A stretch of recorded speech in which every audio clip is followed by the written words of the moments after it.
Hey, hello friends. All right, this is part 3 in this series, and hopefully there'll be enough someday that we'll forget which one it is for part 14 or 18 or whatever. But we can still remember because I can still count to 3, even in my old age. So this is part 3. In part 1 and 2, we went over our base, these basic movement principles of base, and what was the other one? Posture breaking. Posture, that's right. Yeah, so base and posture breaking. And today we are going to be talking about Limb awareness. limb awareness. Yeah. First of all, we're going to go over the exercise that we were doing before and add a little bit to it. We'll often do this. Taking these exercises, you're going to find that they build together and kind of just like stacking blocks, so that as your skills increase, the exercises can become more challenging. So we were doing this where you were pushing me around. Can you do it? Not very well, but just kind of push me off balance. Yeah. Okay.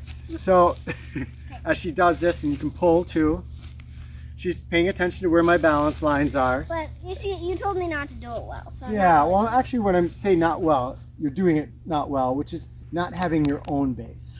So the first refinement of this is to really think of having our own base. If you're noticing this mark on my hand or your tattoo, we don't have real tattoos.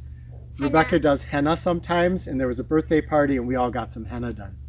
Okay, so the first refinement is for her to have a strong base as she pushes and pulls me.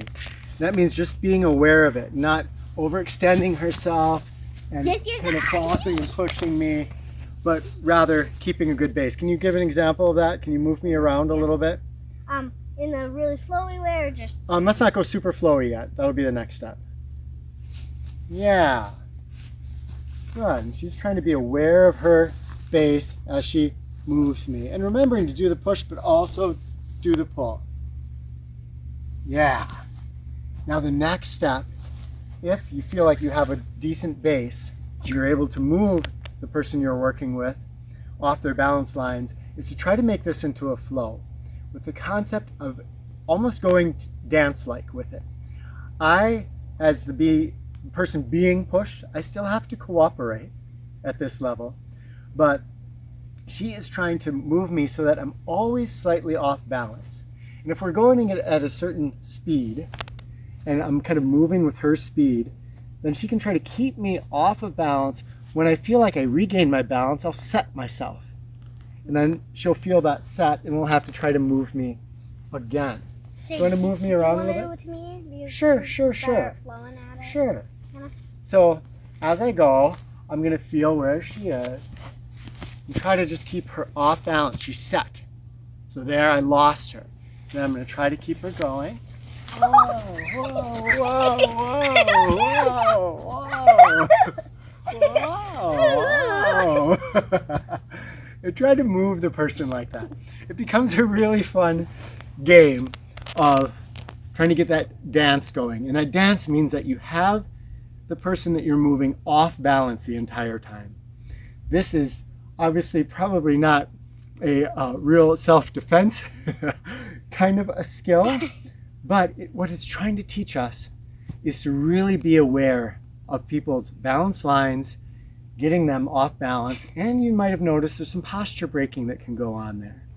That ideally then is going to move us up to that point where we can be facing off. Just like go jerky, like. Okay, feeling each other, and then seeing if there is a way to get each other off balance and do a takedown and go right down into our ground fighting.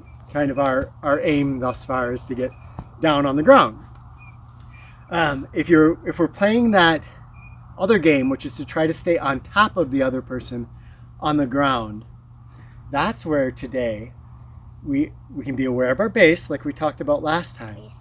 But we're going to talk about limb awareness. And when we talk about limb awareness, we have to talk about a principle that I call weapon hypnosis. I've got a knife, okay? This is, you'll see this in movies. Grab my hand, okay? Yeah. Keep me from getting a knife to you. And people fighting over the knife. And fighting over the knife when she could just be doing this and kick me. Right? Yep. So a lot of times when there's a weapon involved, With just even people like a can punch, become... I just like watch his hand, which is called weapon hit. You just watch the weapon. You gotta watch their whole body. Mhm. Yeah, we're being aware of and so then you much can else tell stuff. Yeah. going on. Mhm. And when people are struggling over something, we'll see this. We become hypnotized into only thinking about the weapon and forgetting that there might be a headbutt, there might be knees or elbows.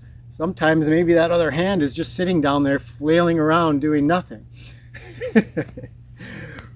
This also has to do with our weapons, our non-weapon weapons. In other words, just our hands, our knees, our feet. So if you and I are facing off, and I get her head here, it's very easy for her to become hypnotized into just thinking about my hand on her head and resisting it. And it's very easy for me to think about, I've got to hold this. So everything becomes focused on this weapon, and we forget about everything else that's going on.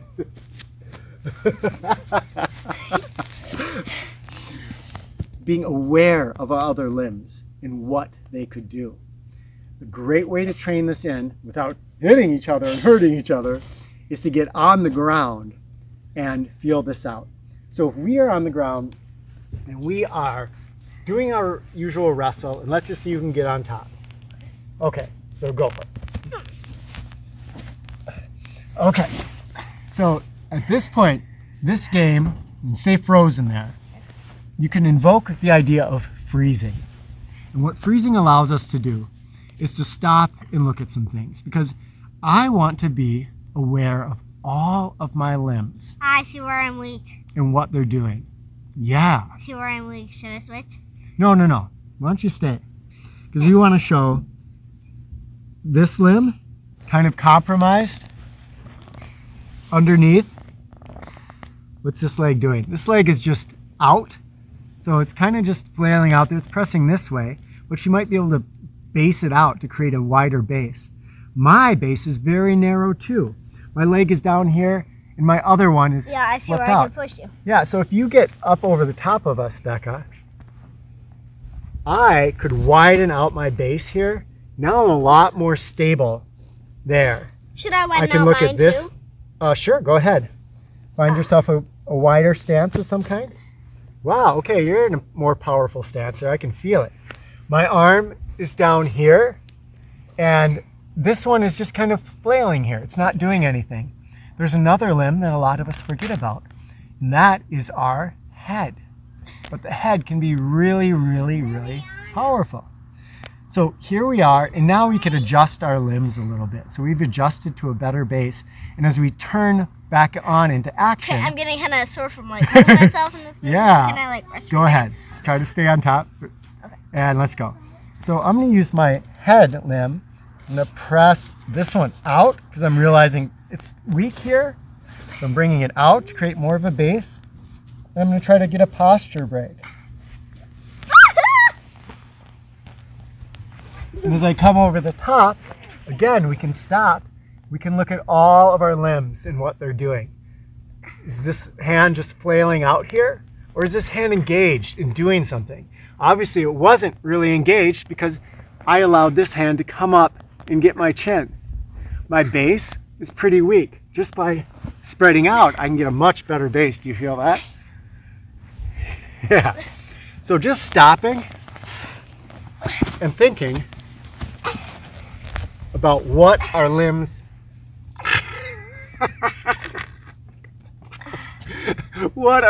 are doing. And when we do that, we're going to start to see if we ask a couple questions. First of all, can a limb increase my base, make my base more powerful? Can a limb be engaged in breaking the other person's posture? And now, as we're starting to look, that arm of hers that came up and got my chin, can my limb interfere with her other limbs and place them more of where I want them to be? If I ask those 3 questions, then as I do my freezes and we go back into action, we can start to develop limb awareness. Think of your legs, what they're doing, your feet, what they're doing.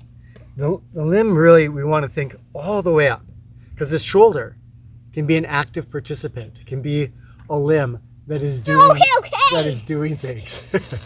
My head, my chin, there's a lot more potential than we might think when we start to think about what our limbs can be doing. The other thing this does beyond martial arts is it makes us more aware of our body, in our whole body. And you'll see this in a really graceful dancer, let's say, where you can see that their whole body is a single unit. You'll see some people try to do a kick, and they'll get ready to do a kick, and you'll see there's not really engagement of the limbs. Yeah. They're all doing different things. And then we might get better at being aware of where our limbs are, and that kick will become a concise thing that comes out of the whole body. So that's what we're aiming for, is getting to the point where our limbs are working together as a unified whole. Thinking about increasing our base, disrupting their base, disrupting their other limbs, and posture breaking. Where can my limbs be engaged in those activities? All right, share anything you want to in the comments, ask any questions you want, and yeah, let us know if you still are liking this series and if you're trying the exercises out, how they have felt thus far. Yeah? Yeah. All right. Love to you all. We'll talk with you in the comments.